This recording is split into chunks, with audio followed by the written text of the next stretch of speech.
Adakah dunia sedang menyaksikan kejatuhan dolar atau ianya lebih kepada mainan geopolitik? Selama puluhan tahun, dolar Amerika menjadi tulang belakang sistem kewangan global yang mana digunakan dalam perdagangan, simpanan rizab dan transaksi antarabangsa. Namun hari ini, landscape itu mula menunjukkan perubahan yang mana China sedang menyusun strategi baharu untuk mengangkat yuan ke peringkat global. Dalam masa yang sama, beberapa negara mula mengurangkan kebergantungan kepada dolar, sama ada atas faktor ekonomi atau geopolitik. Perubahan ini tidak berlaku secara mendadak tetapi bergerak perlahan dan konsisten. Jadi dalam video kali ini, kita akan melihat adakah yuan sudah bersedia diangkat menjadi mata wang yang berkuasa. Teruskan menonton. Kepada peminat APHD, sokong kami dengan menyertai membership YouTube untuk akses video eksklusif. Muat turun aplikasi APHD di App Store dan Google Play Store.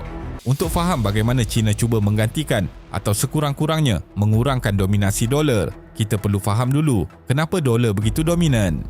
Selepas Perang Dunia Kedua, Amerika Syarikat muncul sebagai kuasa industri dan kewangan yang hampir tiada tandingan.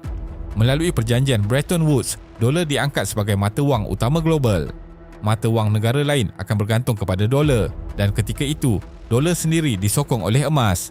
Apabila hubungan dolar dengan emas dihentikan pada awal 1970-an, kedudukan dolar tidak terus merosot. Sebaliknya, ia menjadi lebih fleksibel tetapi kekal dominan kerana kekuatan ekonomi Amerika Syarikat.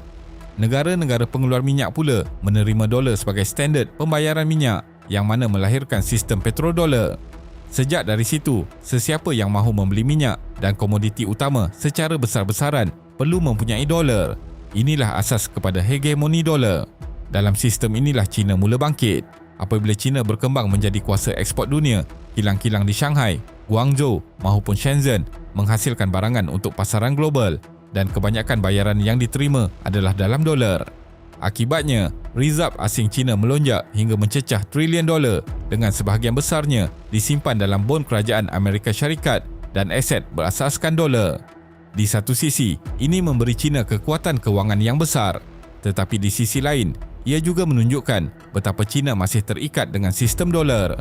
Setiap kali Federal Reserve mengubah kadar faedah, kesannya turut dirasai di Beijing. Malah, apabila Amerika Syarikat menggunakan sekatan kewangan terhadap musuhnya, China dapat melihat dengan jelas bahawa dolar bukan sekadar mata wang, tetapi juga alat kuasa global.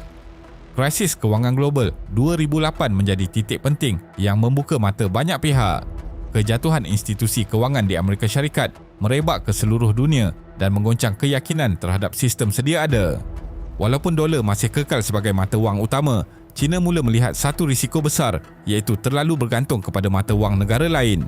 Dari situ, Beijing mula bergerak secara lebih tersusun untuk mengangkat yuan ke peringkat global.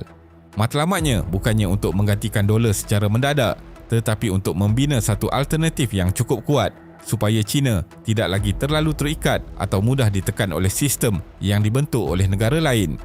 Langkah awal China ialah membawa yuan keluar dari dalam negara melalui perdagangan.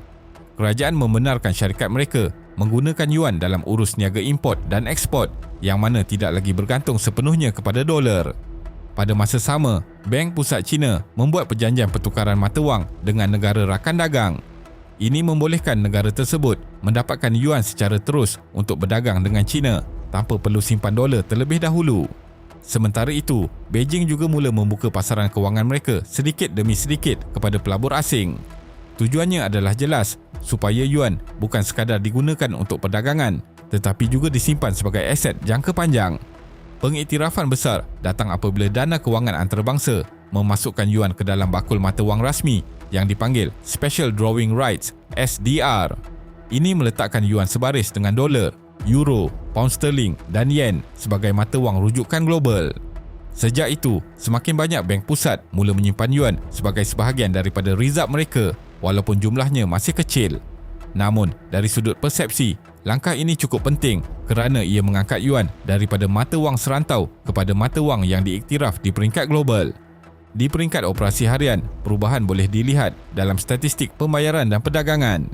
Jika sebelum ini, hampir semua perdagangan retas sempadan China diselesaikan dalam dolar, kini sebahagian besar perdagangan dengan rakan tertentu dilakukan dalam yuan atau kombinasi yuan dan mata wang tempatan.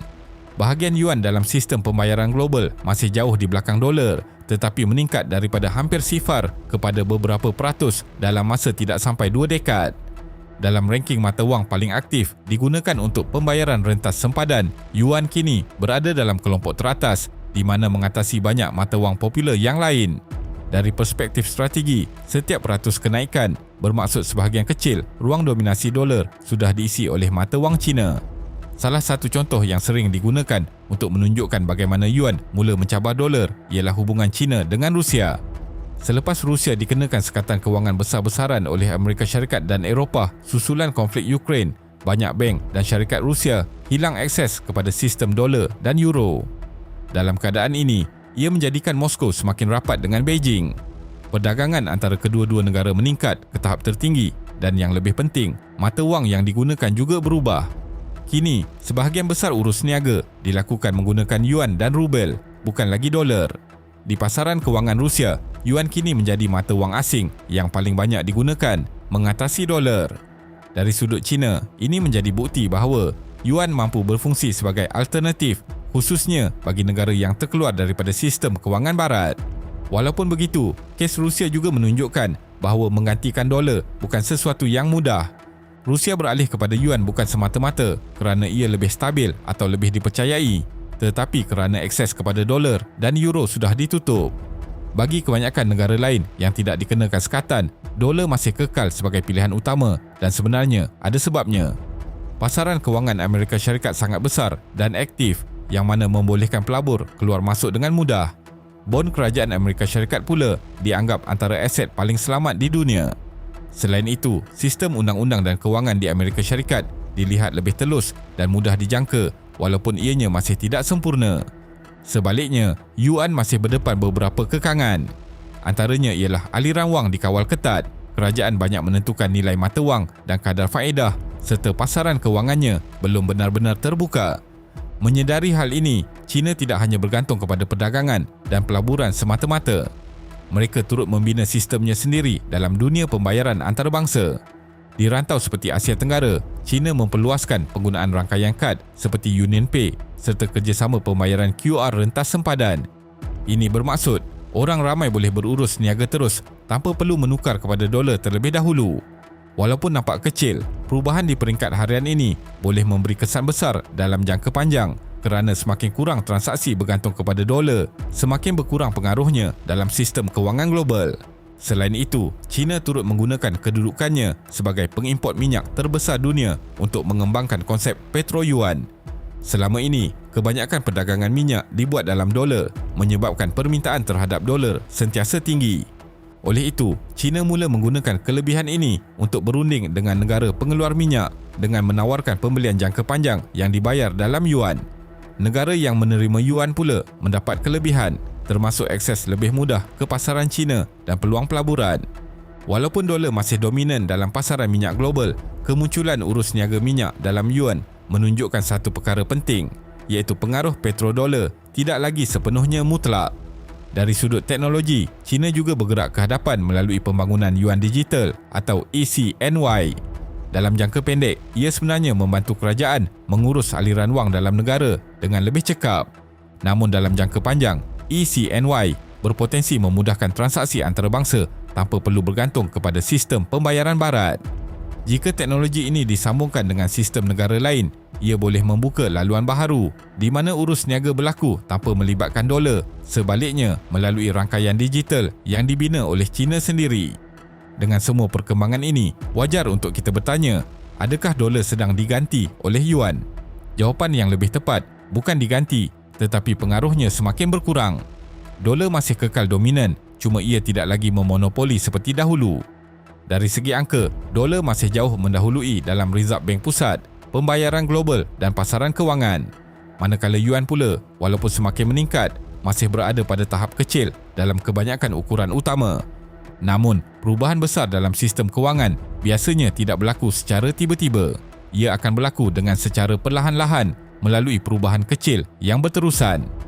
Setiap perdagangan yang tidak lagi menggunakan dolar, setiap bank pusat yang mula menyimpan yuan dan setiap sistem pembayaran yang membolehkan urus niaga terus dalam yuan Semuanya menyumbang kepada satu arah yang sama, iaitu mengurangkan kebergantungan dunia terhadap dolar. Bagi negara membangun dan kuasa pertengahan, perubahan ini membuka lebih banyak pilihan. Mereka tidak lagi terikat kepada satu sistem sahaja kerana boleh berurusan menggunakan dolar, yuan atau mata wang tempatan bergantung kepada keadaan. Pendekatan ini membantu mengurangkan risiko, terutama jika mana-mana kuasa besar menggunakan mata wang sebagai alat tekanan. Namun dalam masa yang sama, sistem kewangan global juga menjadi lebih rumit. Setiap keputusan kini melibatkan lebih banyak faktor, termasuk pertimbangan geopolitik. Peralihan ke arah sistem pelbagai mata wang mungkin tidak mudah pada awalnya, tetapi ia menunjukkan satu keadaan baharu, dunia yang semakin berpecah kepada beberapa pusat kuasa ekonomi, bukan lagi satu sahaja.